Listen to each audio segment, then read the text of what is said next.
Welcome to The Detail. I am your host, Kathy Antunes, and you are listening to The Detail on WSLR 96.5 LPFM in Sarasota, Florida, and WBPV 100.1 LPFM in Bradenton, Florida. The views and opinions expressed by hosts, guests, and callers on WSLR programs are their own and do not necessarily reflect those of WSLR, its staff, or volunteers. Programming at WSLR is supported by listeners like you and by Ringling College Galleries and Exhibitions.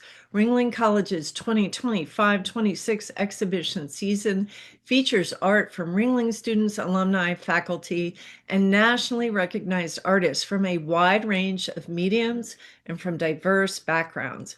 More information is available at ringlingcollege.gallery. With me today is Lourdes Ramirez. She's back. We're going to be talking about updates with this neighborhood parkland land swap that's being proposed on Siesta Key.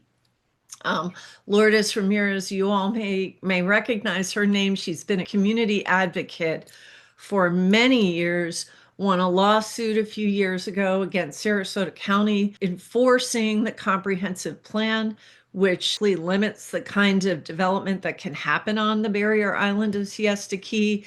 Lourdes Ramirez, thank you so much for joining me.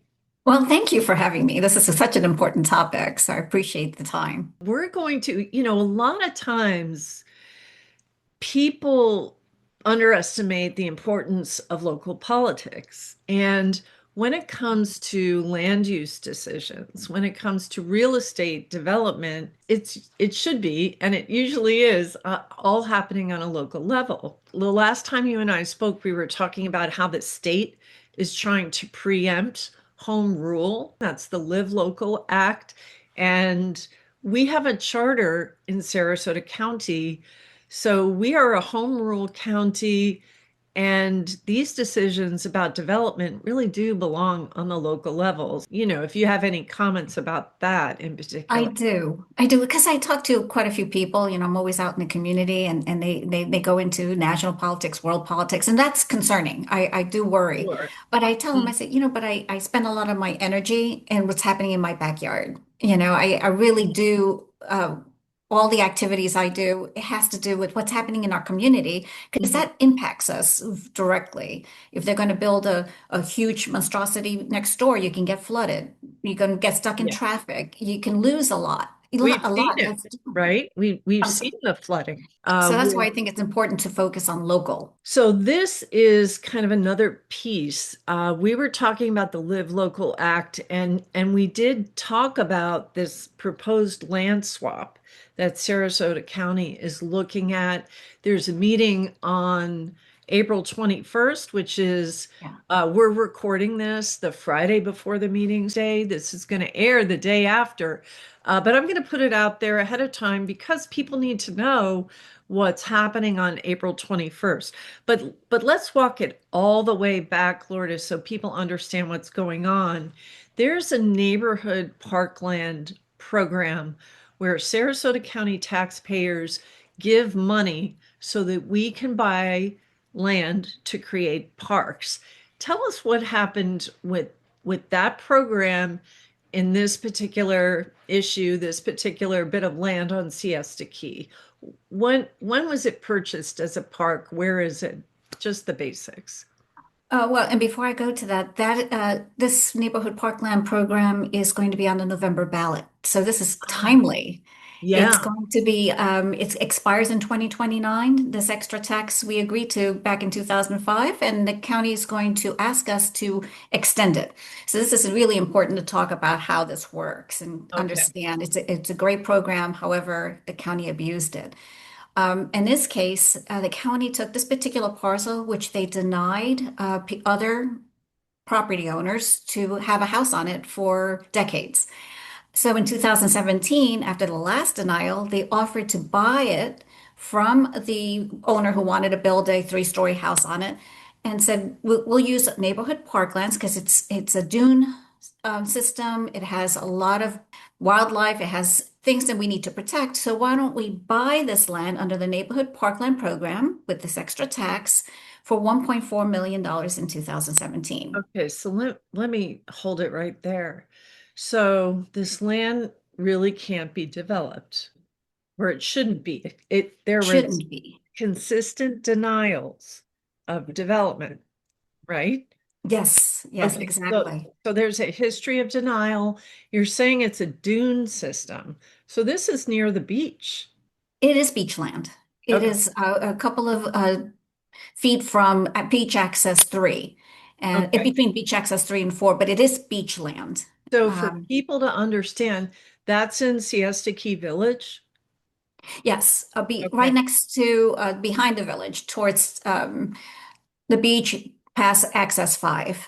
Okay, so if I don't know the access numbers, but Oh, sorry. if I'm, that's okay. So, it's funny. I talk about Siesta Key when it comes to the locals. Nobody goes there anymore. It's too crowded. It's an Yogi Berra ism.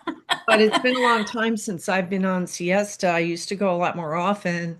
So, so if you're just driving along Ocean Boulevard, is that's the name of the street? That's right. What's the cross street that I would have to turn right on if I were coming from the North Bridge?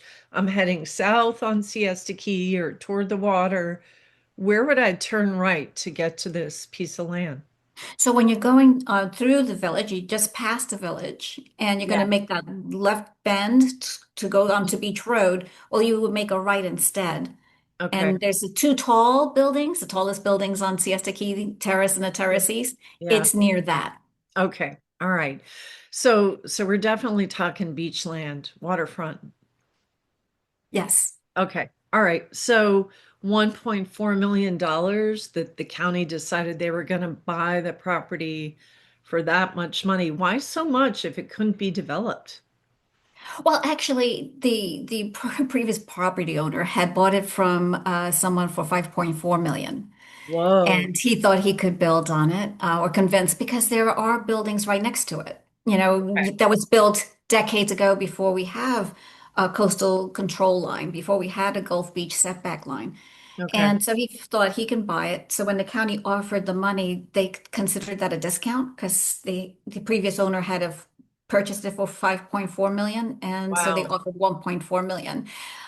Because it's on Beach Road, the possibility of being built has been denied Mhm. over and over again, but it's a higher possibility than those along the waterfront, which can't be built at all. Okay. Okay. So so Sarasota County, did they buy it? They bought it? So they purchased it for 1.4 million using our neighborhood parkland funds back in 2017, Okay. and they've been managing it since then. Okay. So when did it come up that this property would be used in a trade? Is that right? How did all Yes. that happen? This was a very convoluted and strange case. Back in November, 2014, about March, a Mhm. property owner sued Sarasota County for violations of his land. He has waterfront, true.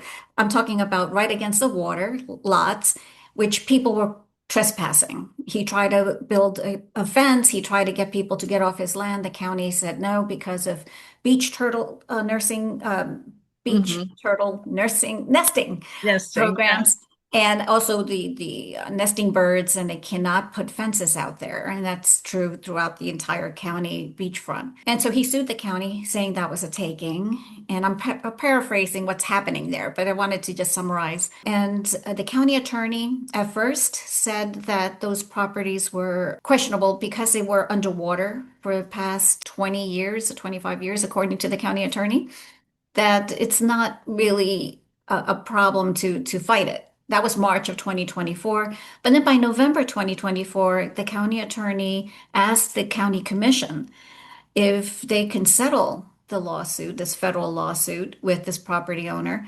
And one of the settlement was, besides $500,000 cash, the exchange of giving them this particular lot that was purchased with the neighborhood parkland program, except the county attorney did not inform the county commission that this lot, which was purchased by the county, was purchased with taxpayer funds. So the county commission believed it was surplus land. They had no idea what was on this land and how it was purchased back in November 2024. And Okay. that's where the controversy begins. Okay, I want to go back to this. This land is underwater. How can it be worth anything if some, or in the past, I don't know, 10, 15 years, all of its existence is under the ocean? Well, Well, yes, it currently isn't underwater. I think it has not been underwater for 3 or 4 years, I believe. I'm not okay, 100% sure.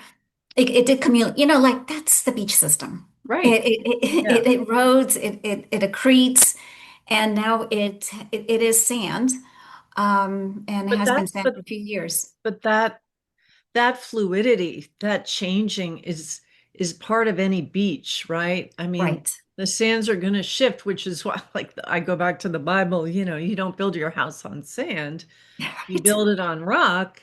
You don't build a house where the land is shifting under your feet, and it's not really land, it's sand. So Sand. that really calls into question. I mean, it sounds like I'm paraphrasing what you were describing. Are we gonna swap land for something that's so uh it's not solid to begin with? Like, how much value does it have if it's shifting, and it could be underwater and has been for Well, that years? was originally what he stated in April, or at least his team stated in April 2024. But by November, all of a sudden it was important to settle and they made it sound like those lots, there are 4 lots along the water, should be good for the county and adds to beach access, and now they should do this trade. So there was a change in tune from April 2024 to November 2024 from the county attorney's office. And the fact that they did reveal it was neighborhood parkland that they were trading for, the county commission, I think they tend to want to just settle lawsuits, except Mhm. when citizens do it, like me, they agreed at that time. Okay. So, and this landowner that initiated a lawsuit, his lawsuit had to do with the ability to develop, right? Is that Well, no, the federal lawsuit was just trespassing, and okay? he felt that the county wasn't allowing him to control his lands Okay. by putting up fences and stuff. It's complete. Those lots are unbuildable. Yeah. Because they're so close to the water, and that's why the property appraiser has appraised each of those lots, therefore, at about $21,000 a piece. Hmm. And so the accumulation of the 4 lots, it will be about 84,000. And that's because it's not buildable land, it's just pure sand. Okay. So it's pure sand. They're valued at $21,000 each by the property appraiser because they can't be built. And this owner, this is Mr. Holderness, right? Correct. Okay, Yes. so this is Mike Holderness, and Mike Holderness is, so he was erecting fences around what now is sand, but had been water in the past.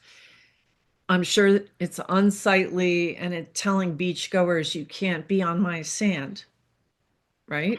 That's my understanding from Okay. what I'm reading of the complaint. Okay, so that's public record in the It's doc. public record, Okay, yes. so the county came up with this idea that they were going to swap the neighborhood parkland for those 4 lots. So they paid $1.4 million for this, beach land, right?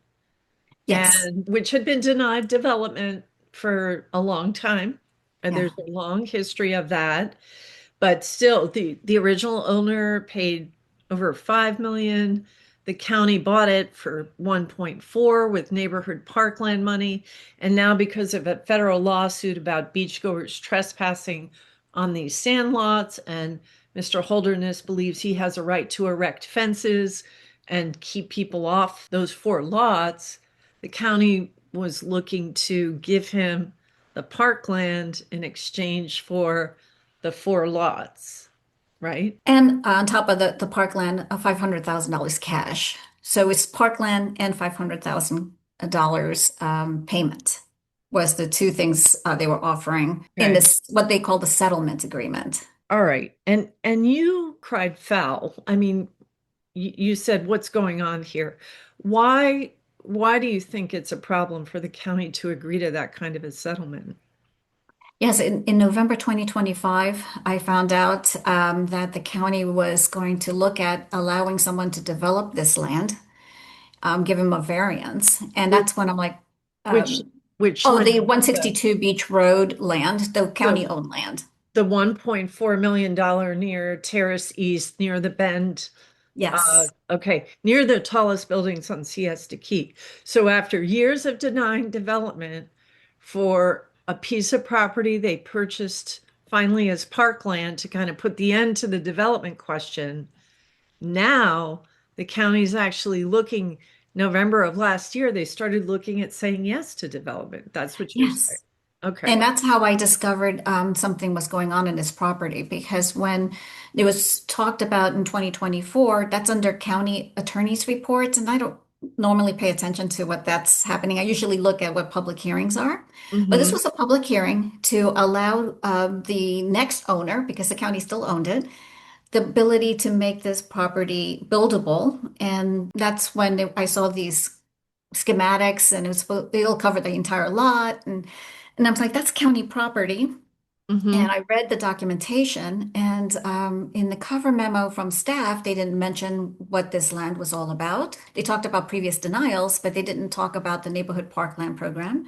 But I found in their So, attachment, so when you say they didn't talk about it, they are didn't you write anything in the okay? cover So this letter. is really key in the background material. So you're seeing in November of 2025 that Sarasota County is taking this $1.4 million parcel that they bought for parkland that they had denied development for on numerous occasions.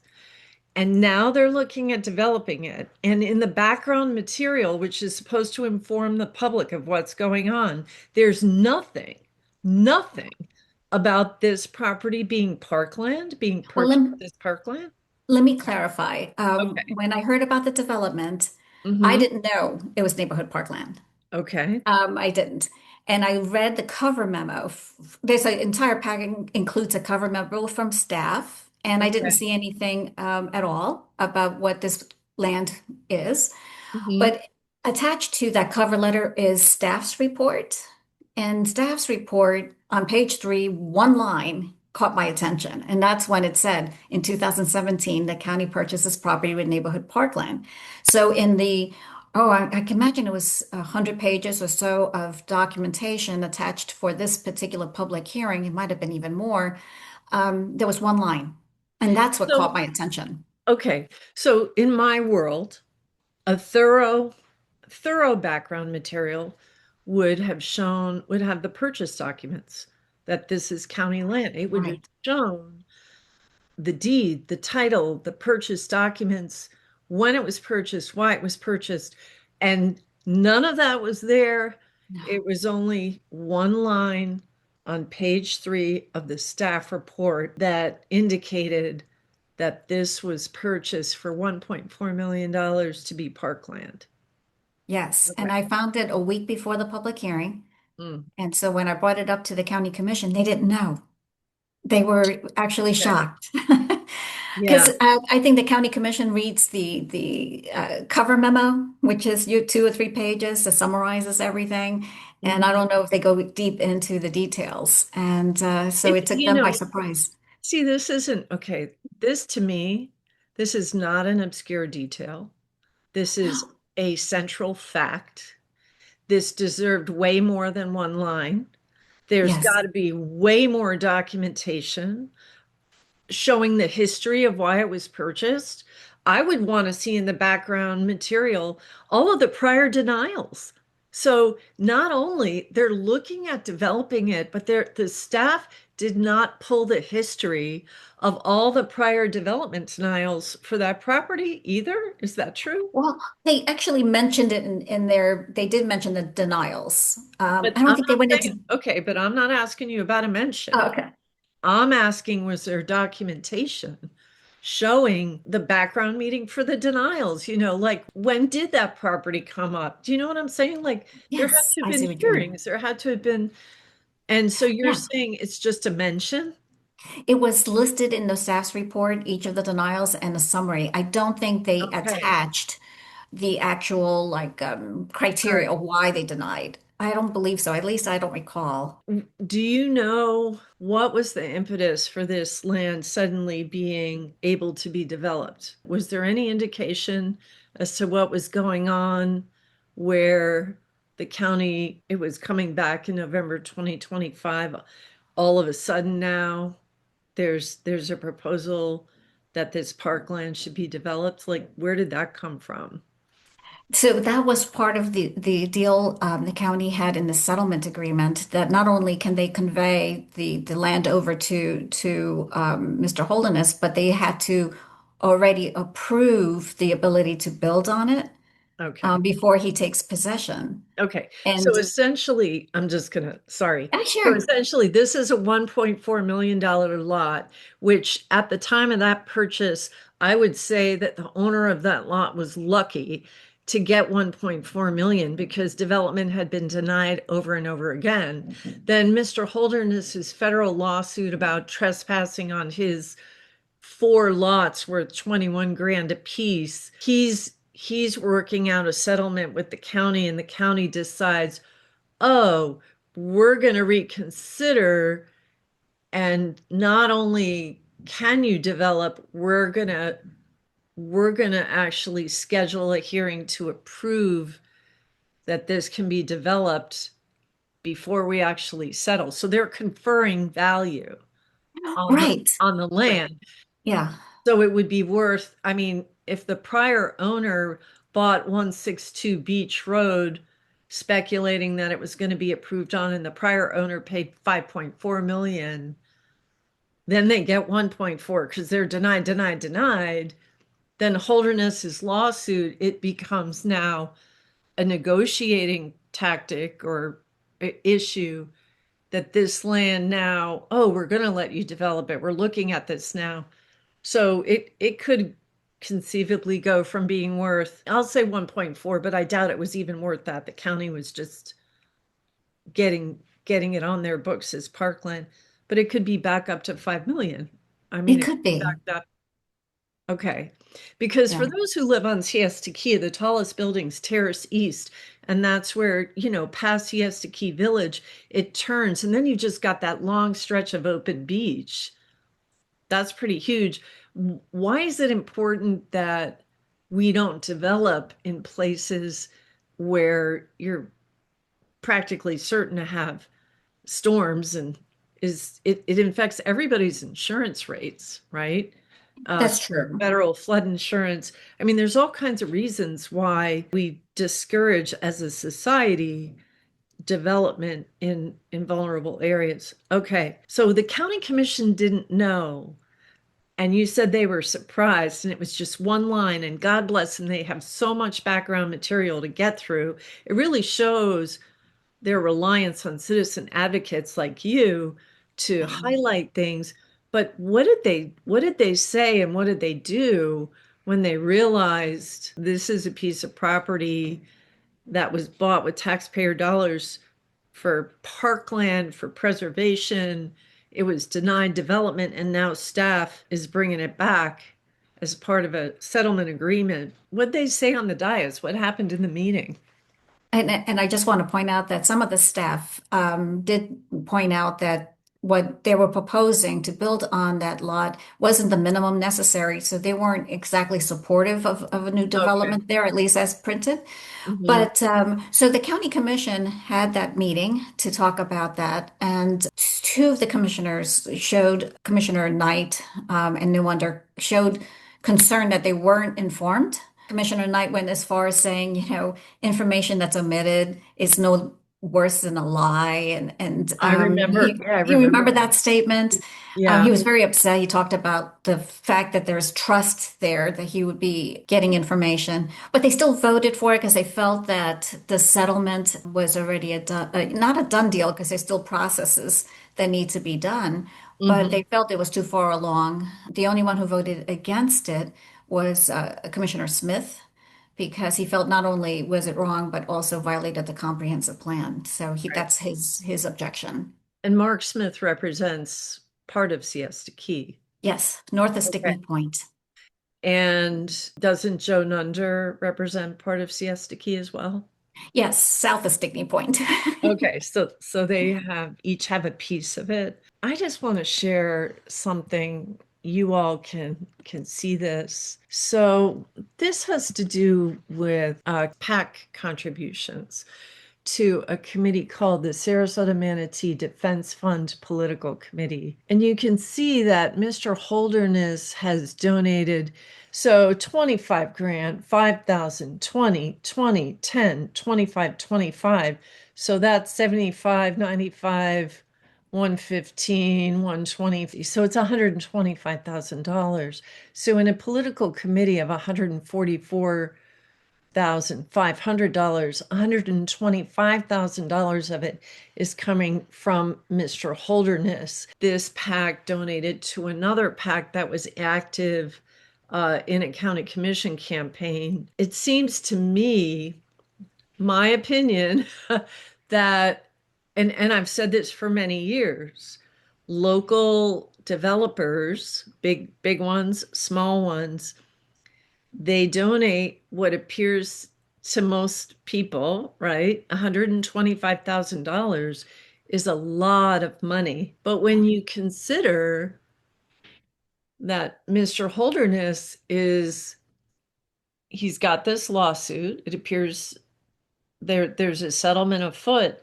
that could be giving him property that was formerly not able to be built on, right? Because the commission denied it. But he's going to be swapping 4 lots worth $84,000 according to the property appraiser because they're not able to be developed for another property that the county is now, after denying development there, saying, okay, we might let you do that. We're going to let you do this now. That's a huge, huge benefit. And if you want to tie that to, as I do, his involvement in political campaigns, is the county commission, the fair question is, are those donations helping to tenderize a county commission that, wants to be in his good graces and he's an active political donor?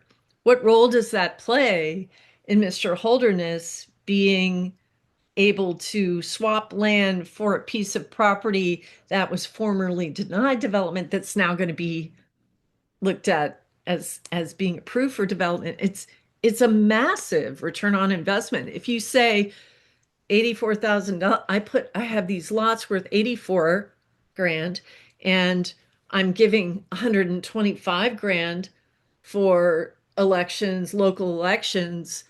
Okay, so 200 grand, and I've got a lawsuit going and I'm able to get a property swap for a property that used to be somebody paid 5 million for. I don't know. I'm just like, wow, you know. Well, I thought he opposed one of the ones who got into office. I'm not 100% sure, but Well, I'm not I saying, here's the deal. I'm not okay. saying, I don't think you've got to tie it to a political outcome.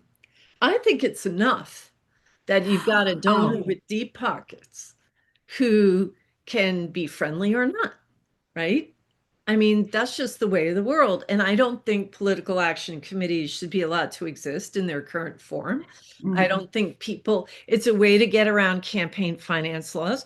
I don't think that, those who have the gold should make the rules. Campaign donations are limited to $1,000. It used to be 200 when our charter was, it's another way that the state has preempted home rule.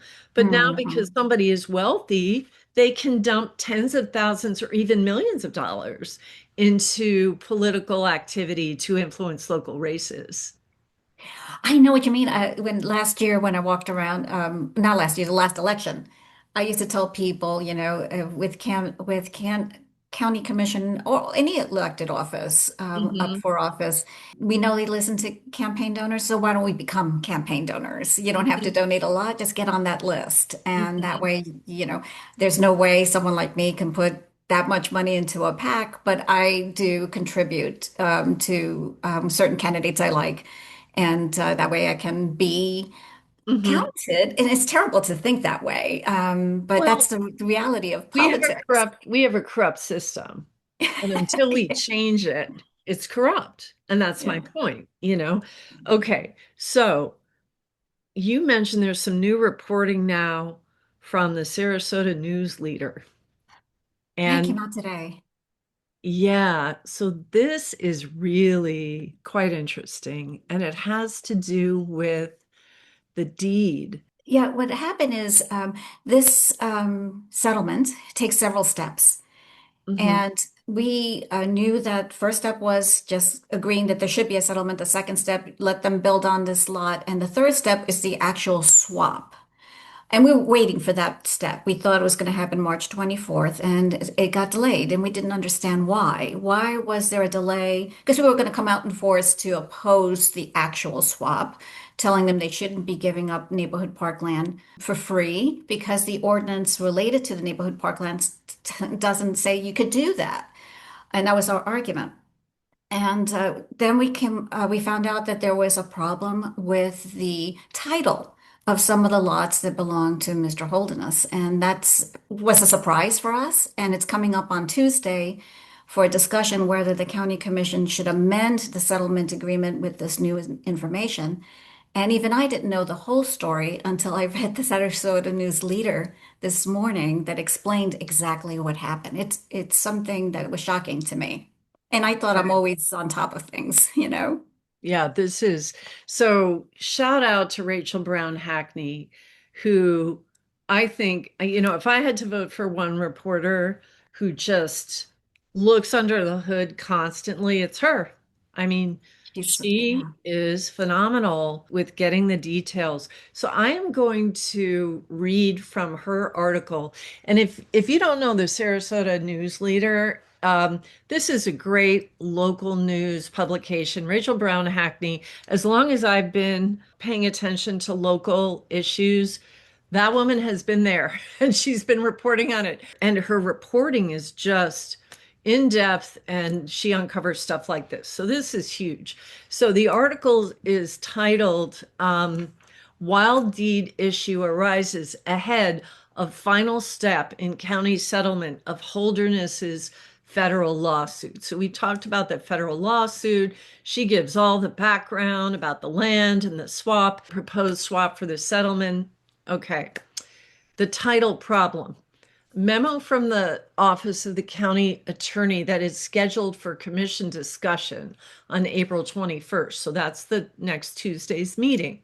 Explains that Holderness's limited liability company, Siesta Beach Lots, had proposed an amendment to the settlement of the federal lawsuit.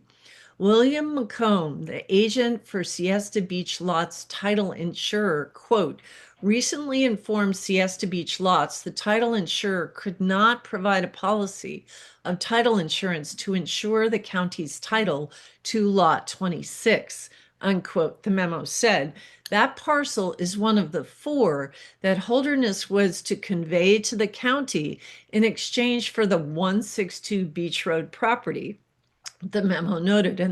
And that's the property that person had bought for 5.4, sold to the county for 1.4 because they kept denying development. That is now looked at for being approved for development. The insurance issue arose, the memo continued, quote, because Siesta Beach Lots claim to title was based on a wild deed.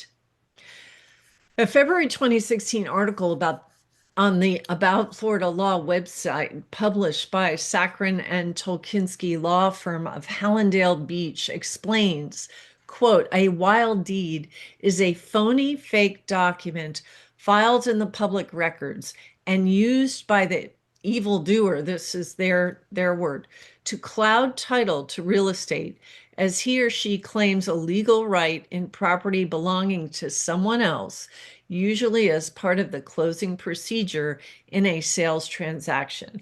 It goes on, quote, "It's not the job of the county clerk to judge documents.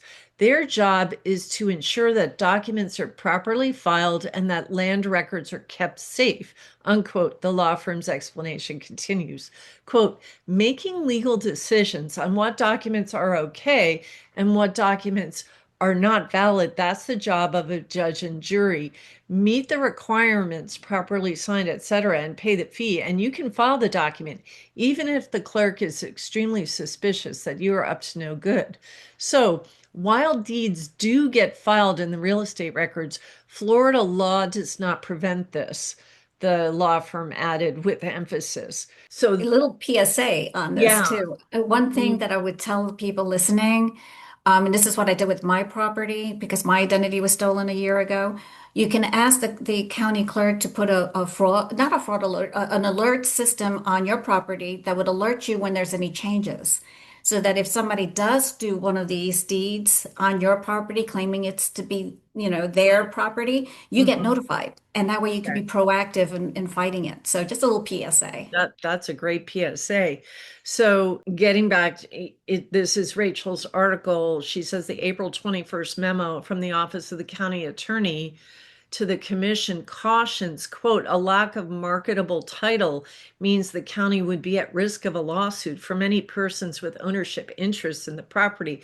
As a result, a court could find that the county did not have any interest in lot 26." So essentially, Mr. Holderness has a lot that he doesn't have clear title to, which cannot be considered by the county as something he has sufficient ownership of to swap, right? Right. And That's since how I it's read it. no, it's true. And as part of the settlement agreement, then that's why it's going to go before the county commission, whether or not they should amend the settlement agreement, considering this information. Or, and I think they had four options of what the county can do. The option I liked was to renegotiate the now that it's not going to follow exactly the way they agreed to.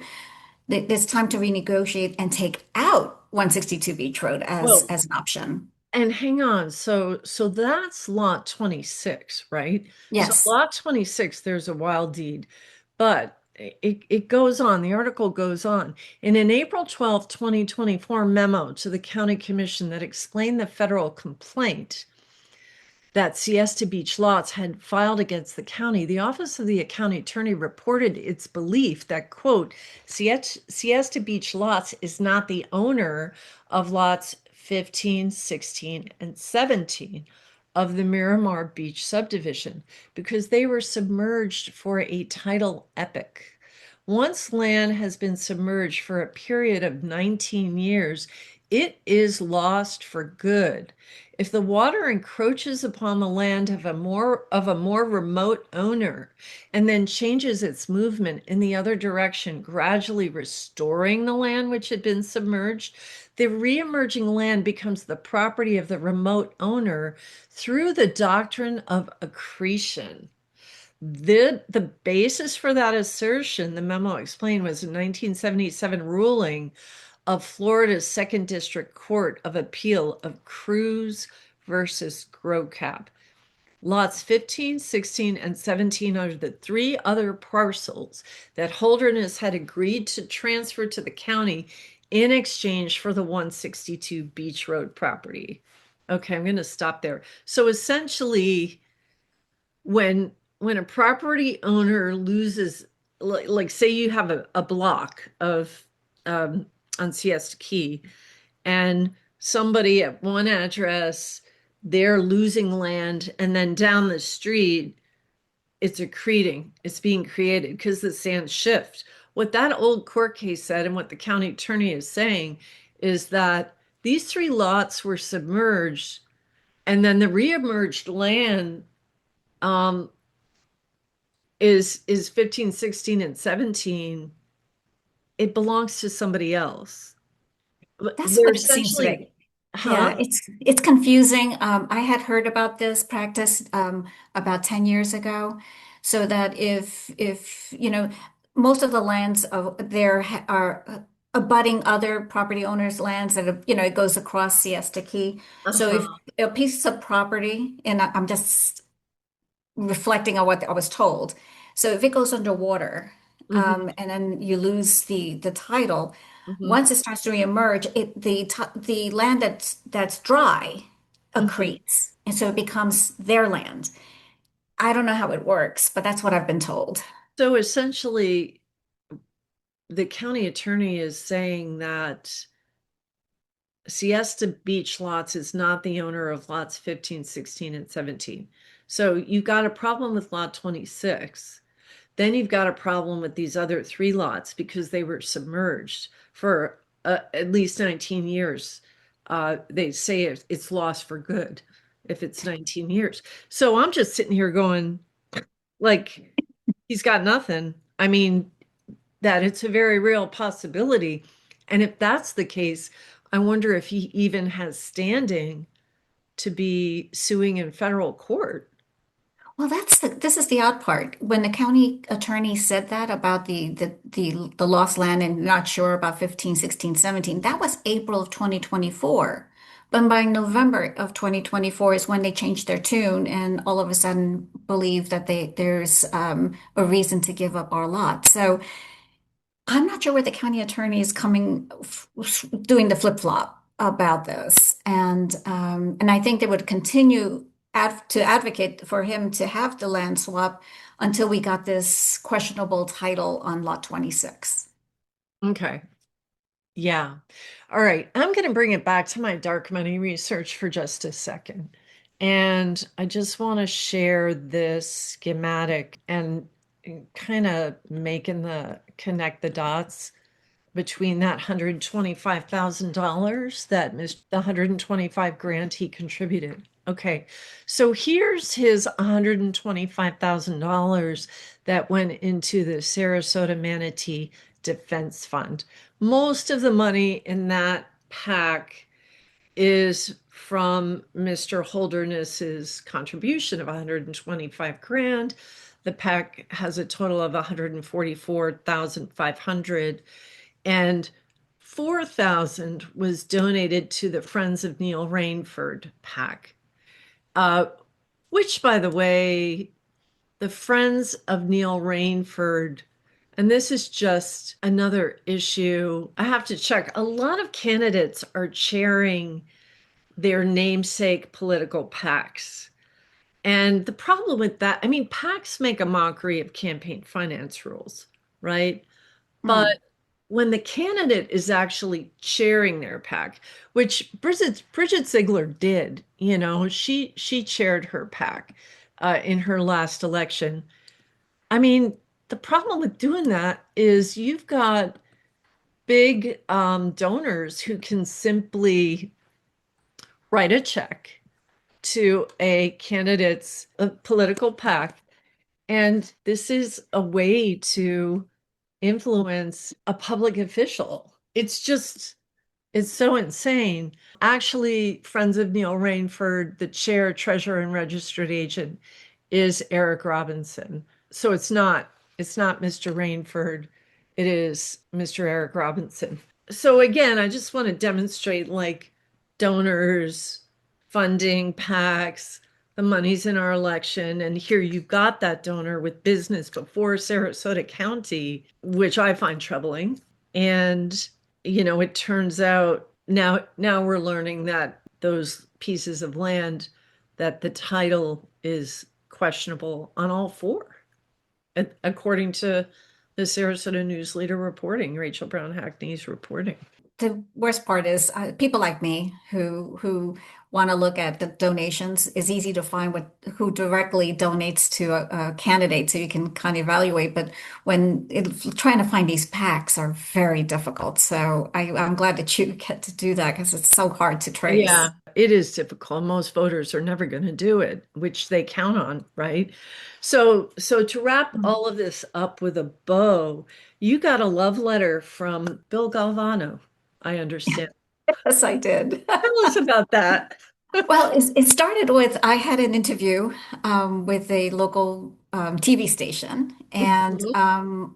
Mr. Holderness showed up, and he was disputing my assertions about the fact that his lots were 84,000. He was claiming they were worth 11 million, and other things I've said. And so I didn't want to get into an argument with him. I walked away. But in that discussion, he threatened me with legal action, he's calling it tortious interference. And I'm getting in the way with between the contract between him and the county. Mhm. And so I did notify my attorneys right away of that verbal threat. And Mhm. 2 or 3 hours later, I got a letter from Mr. Galvano's law firm with the same claim that I'm involved in false and misleading statements, according to them. And as that, there's this tortious interference, which we have to explain.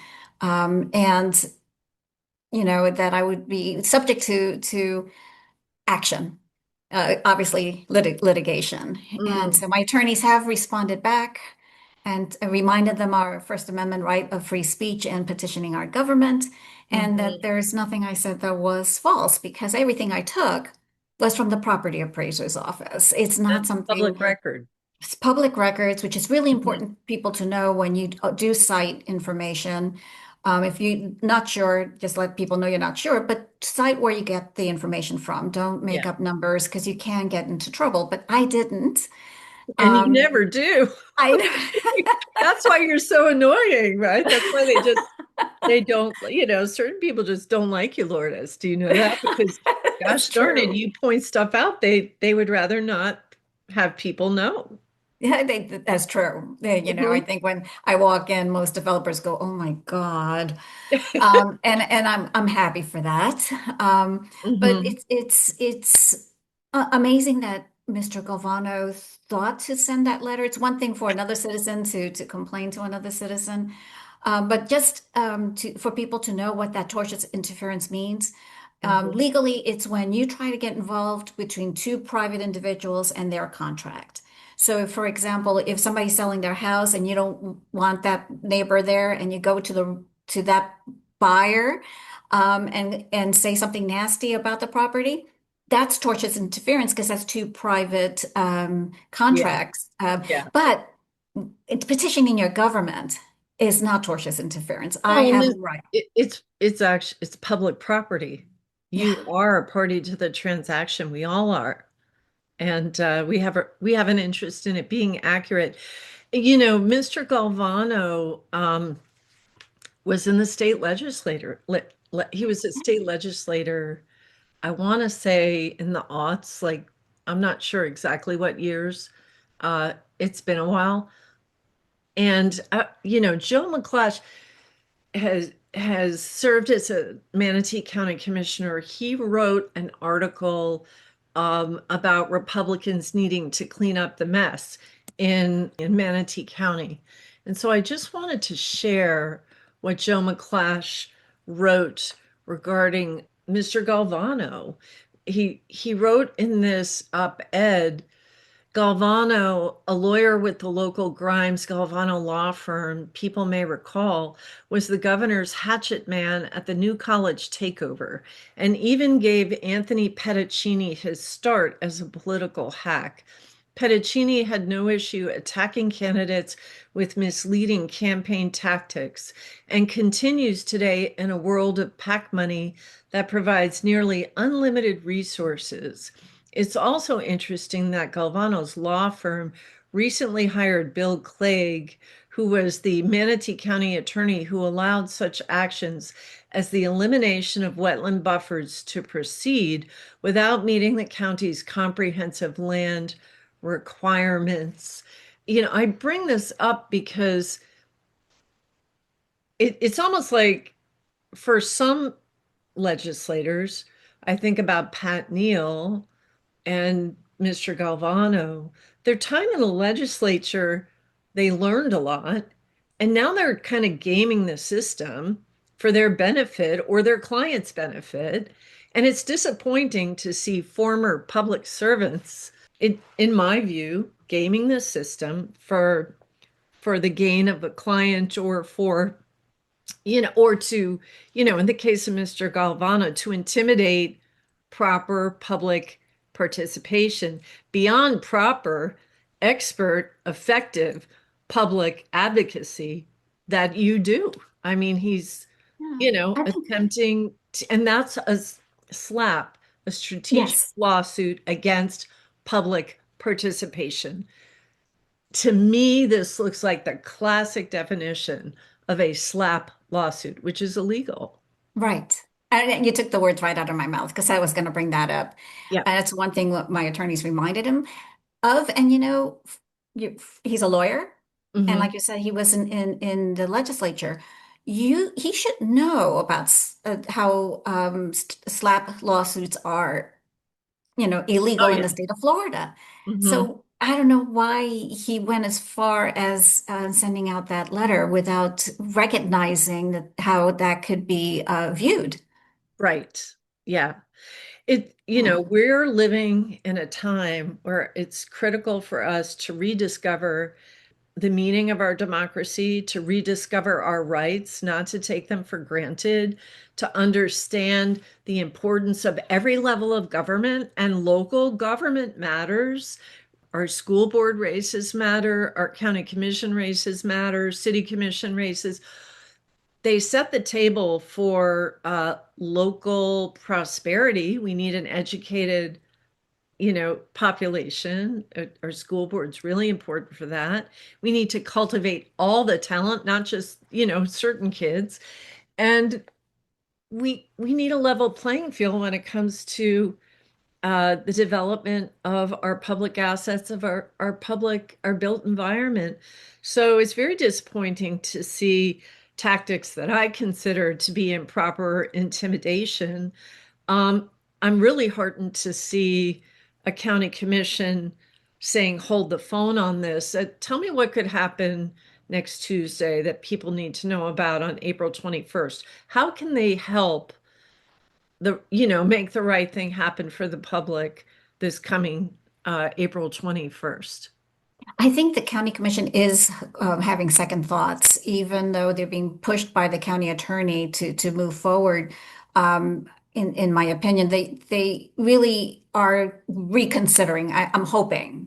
So I think if everyone can just write to the county commission, they have one commission email, commissioners at scgov.net, commissioners at scgov.net, and tell them, let's honor the neighborhood parkland program. There's a lot of questions here.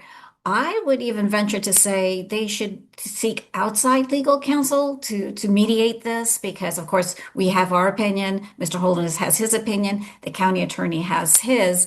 And I think they need to have competent abilities to really look at all the legal options and instead of hearing one side and make a right decision to protect our lands. Well, and don't, I mean, to me, it's like if there's cloud on the title of the land that Mr. Holderness is claiming his rights are being violated about, like these four lots, and you've got three of them, the county attorney is saying that he may not even own them, and then the fourth one, there's this wild deed, which again, creates cloud on the title. Then I mean, the whole thing may just be a big nothing, right? Yeah, I think that Mr. Holness probably still wants to sue based on the protection of those lots, but the county really has to really take a deep dive of all the legal implications of that. Well, the first thing is we got to be sure, the public has to be sure that he actually owns them. And it That's sounds like he there's did not. I mean, I would really love to see an independent legal firm look into it. I have to admit that just like Commissioner Knight and no wonder I'm having a little less faith in the county attorney's office. And Yeah, well, I really think they have to start thinking, bring mhm. someone in and Yeah. So hear the truth. at least this April memo from the county attorney's office is pointing out that the Yes. three lots may not be owned. Right. Yeah. So anyway, Lourdes Ramirez, we are out of time. So thank you so much for joining me. Everybody, you've been listening to The Detail on WSLR 96.5, LPFM in Sarasota, Florida, and WBPV 100.1, LPFM in Bradenton, Florida. Thank you all so much for your support during the Giving Challenge. We made our goal. We cannot do it without our listeners, without our supporters. So thank you all. And be sure to stay tuned for more public affairs programming here on WSLR.